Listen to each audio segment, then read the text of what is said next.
చిన్నారులు అంగడి సరుకులుగా మారిపోతున్నారు. పొత్తిళ్లలోని శిశువుల్ని కూడా అమ్మకానికి పెడుతున్నారు. కాసుల కక్కుర్తితో కొందరు పిల్లల్ని అమ్ముకుంటుంటే పోషించలేక ప్రభుత్వానికి అప్పగిస్తున్నారు ఇంకొందరు.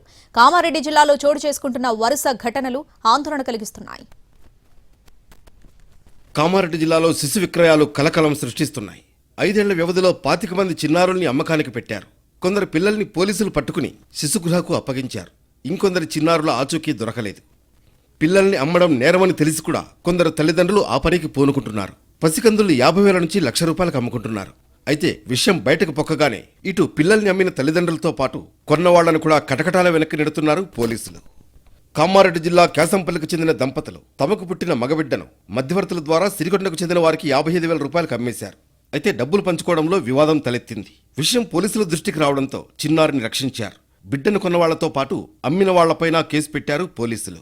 మన కేశంపల్లి గ్రామానికి చెందిన పల్లపు రాజమణి నరసింహులు అనే దంపతులు వాళ్ళ పుట్టిన మగబిడ్డను పిట్ల వెంకటి మరియు రాములు అనే వారి మధ్యవర్తిత్వంలో పిట్ల వెంకటి బామ్మర్దికి అమ్మినట్టుగా ₹55,000 అమ్మినట్టుగా వాళ్ళది తెలిసింది. అంతే వాళ్ళది సిరికొండ మండలంలోని ఒక గ్రామం.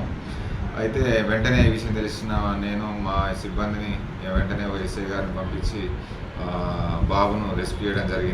తెలంగాణలోనే అత్యధిక శిశు విక్రయాలు కామారెడ్డి జిల్లాలో వెలుగు చూస్తున్నాయి. బిడ్డ గర్భంలో ఉండగానే మధ్యవర్తులు బేరసారాలు ప్రారంభిస్తున్నారు. ఇక పుట్టిన గంటల వ్యవధిలోనే పసికందుల్ని తల్లికి దూరం చేస్తున్నారు.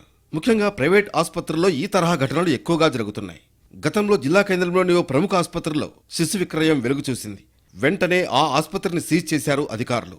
అలాగే సమన్విత ఆసుపత్రిలోనూ పసికందు విక్రయం జరిగింది. ఆ కేసులో తీగలాగితే ఆసుపత్రిలో లింగ నిర్ధారణ పరీక్షలు జరుగుతున్న విషయం వెలుగు చూసింది. గర్భంలో ఉన్నది ఆడపిల్లని తెలిసిన వాళ్లు అబార్షన్లు చేయించుకున్నట్లు తనిఖీల్లో తేలింది. దీంతో సమన్విత ఆసుపత్రిని కూడా సీజ్ చేశారు అధికారులు.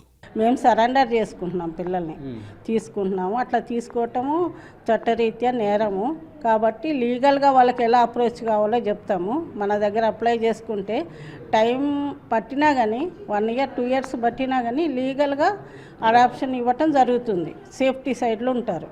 ఇల్లీగల్ అనుకోండి కేసు అవుతుంది. తీసుకున్న వాళ్ళ మీద అవుతుంది, ఇచ్చిన వాళ్ళ మీద అవుతుంది. పిల్లల్ని చట్ట ప్రకారం దత్తత తీసుకోవాలే తప్ప కొనుగోలు చేస్తే క్రిమినల్ కేసులు పెడతామంటున్నారు శిశు సంక్షేమ అధికారులు. మొత్తానికి కామారెడ్డి జిల్లాలో శిశు విక్రయ ఘటనలు ఆందోళన కలిగిస్తున్నాయి. దీంతో శిశు విక్రయాలు అనైతికం అనే విషయంలో అవగాహన కల్పిస్తున్నారు అధికారులు.